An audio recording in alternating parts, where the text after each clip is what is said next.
Et lorsqu'on parle de nouvelles technologies et de multimédia, on parle en réalité du son, l'Internet, l'utilisation d'Internet, mais aussi le tactile. Ça veut dire que l'étudiant devient acteur du cours. Bien évidemment, il a toujours été, mais là d'une manière encore plus participative. D'autant plus que si nous jeunes, plus jeunes, vous avez la fibre informatique, et vous serez intéressé par ça. Bien. Que permet le tableau interactif? Ça permet de partager des informations, de faire des annotations, de sauvegarder tout ce que nous faisons. Ça veut dire que si, par exemple, Madame Jules fait un cours, nous pouvons enregistrer ce qui se fait, la parole, mais aussi ce qui est projeté sur le tableau, et ensuite bien l'archiver ou le passer à des étudiants qui seraient absents. C'est un outil qui se voit utilisé essentiellement dans les matières scientifiques, de par sa nature, donc les mathématiques, SVT, enfin tout ce qui concerne les matières scientifiques. Mais vous noterez en réalité que l'utilisation de cet outil est fonction de celui ou de celle qui l'utilise. Ça veut dire que si nous avons peut-être quelqu'un qui n'a, un enseignant qui n'a pas forcément ou qui ne se sent pas à l'aise avec l'outil informatique, eh bien, il risque de ne pas utiliser ce dernier. C'est pour cette raison qu'il a été pensé de manière intuitive, simple. Ça ne doit pas être complexe ni difficile à utiliser, sinon ce serait un frein à son utilisation. C'est pour cela, on revient, hop, je vais passer sur une présentation, on va dire, un peu plus conventionnelle. Toute personne peut utiliser ce tableau. Nous allons sur les outils de dessin. Je fais juste une petite démonstration. Voilà. Alors nous avons une barre de tâches ici, selon si nous sommes droitier ou gaucher. Je vais déposer ça. Ensuite, lorsque nous l'ouvrons, nous avons donc différents petits onglets que nous pouvons paramétrer. Supposons que dans le cadre d'une présentation, nous voulons bien montrer quelque chose ou une information importante. Bien, nous pouvons toujours faire ce qu'on appelle l'apparition du tableau blanc, un peu dans le cadre de brainstorming par exemple.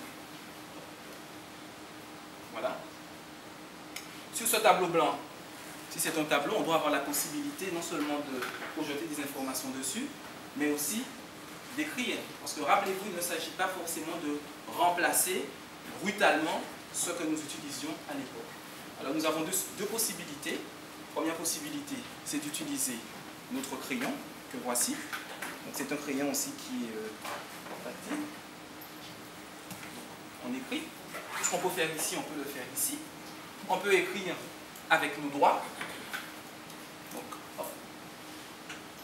Nous choisissons. Et ce qui est bien, jusqu'à 3 personnes simultanément peuvent utiliser le tableau. À ce tableau, on peut ajouter une caméra pour faire ce qu'on appelle de la téléconférence, par exemple. Et on peut imaginer très bien un échange interacadémique avec une autre université. Nous avons quelques effets, donc je vais vous montrer très rapidement. Par exemple, dans le cadre d'une présentation, nous voulons mettre en évidence une information clé, une information importante. Nous avons ce qu'on appelle la mise en lumière, que nous pouvons donc agrandir ou baisser, où nous avons le fameux volet roulant, qui est, hop, hop, hop, hop. Ah ben, je dois disparaître. Voilà, il est ici. En fonction donc de ce que nous voulons révéler, nous montrons petit à petit. Voilà. Bien. Ça, c'est un petit peu le côté ludique. Maintenant, si on doit passer concrètement à une utilisation du tableau, quelle serait l'utilité de tel outil? Il y a là, comme vous l'avez certainement vu lors de la préparation de cet exposé, nous avons avec ce tableau un logiciel qui est en fait une boîte à outils qui donne au professeur tous les instruments pour pouvoir faire son cours. Après, ça dépendra de son imagination. On pourrait imaginer une séance d'exercice, par exemple en algèbre. On va rajouter un tableau. Hop. Alors, j'aurais besoin de faire un graphique, par exemple. J'ai ici ma boîte graphique. Je prends ici. Je choisis mon type de graphique. Alors, ça peut être un graphique qui est déjà séparé. En fait, c'est moi qui, soit je le prends tout fait, soit je le prends à l'usage. Donc je choisis. Je reviens sur mon graphique. Donc je vais prendre une qui est déjà fait. Hop, hop. OK.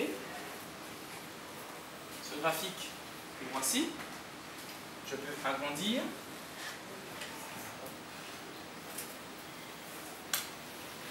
Voilà. Ensuite, je vais bloquer. OK. Et tracer, ou peut-être mettre différents points. Alors je vais chercher mes stylos. Je choisis ma couleur et l'épaisseur de mes stylos. Je vais prendre le stylo rouge, disons.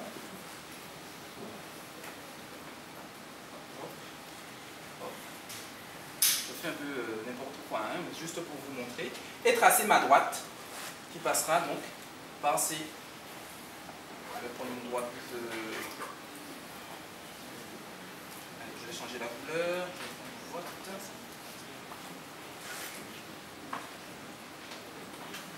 Une droite peut-être. Voilà. Ma droite, je la prends ici.